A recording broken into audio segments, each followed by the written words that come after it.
नमस्कार, मैं नियाज खान और आप देख रहे हैं एनएमएफ न्यूज। उत्तर प्रदेश में चुनाव आयोग द्वारा चुनाव के ऐलान के बाद कांग्रेस, बीजेपी, बसपा और एसपी सभी मैदान में हैं और अपनी तरकश से सारे तीर छोड़ दिए हैं। इसी बीच पहले चरण के चुनाव के लिए अधिसूचना जारी हो गई है। उसके बाद पश्चिमोत्तर में सभी पार्टियों ने अपने उम्मीदवार उतार दिए हैं और अब पूरा मैदान सामने आ गया है और साफ साफ दिखने लगा है कि कौन किस पार्टी का उम्मीदवार है। और इसी बीच अब ये भी समझ में आने लगा है कि कौन कमजोर है और कौन शक्तिशाली है।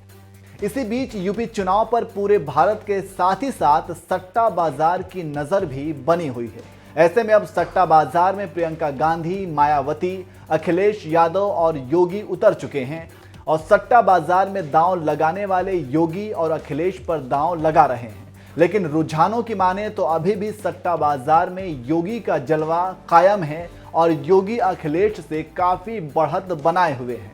सट्टा बाजार की माने तो इस बार एसपी की सीटें 47 से बढ़कर 150 जा सकती हैं, तो वहीं बीजेपी 312 सीटों पर जीत हासिल की थी, लेकिन इस बार उनकी सीटें काफी कम दिख रही हैं। लेकिन सरकार बनना तय है। सट्टेबाज यूपी में बीजेपी को कम से कम 200 सीटें जीतने पर 1 रुपए के दांव पर 20 पैसे का भुगतान कर रहे हैं। इसी तरह बीजेपी के 222 सीटें जीतने पर सट्टा लगाने पर 1 रुपए के लिए भाव 1 रुपए 15 पैसा है। एसपी के 125 सीटें जीतने पर सट्टेबाज हर रुपए पर 1 रुपए 40 पैसे का भुगतान करने को तैयार है।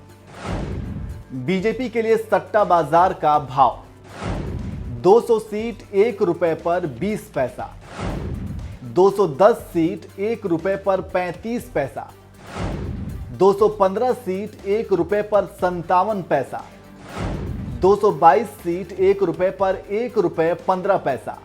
अब हम आपको बताते हैं कि सट्टा बाजार एसपी को क्या भाव दे रहा है और इसको लेकर सट्टा बाजार क्या कह रहा है।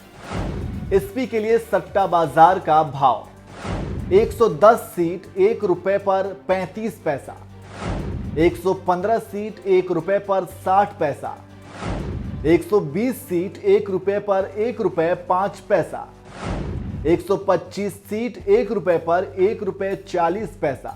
वहीं सट्टा बाजार कांग्रेस और बहुजन समाज पार्टी को यूपी में 5 से 10 सीटों तक सीमित रहने की उम्मीद जता रहे हैं।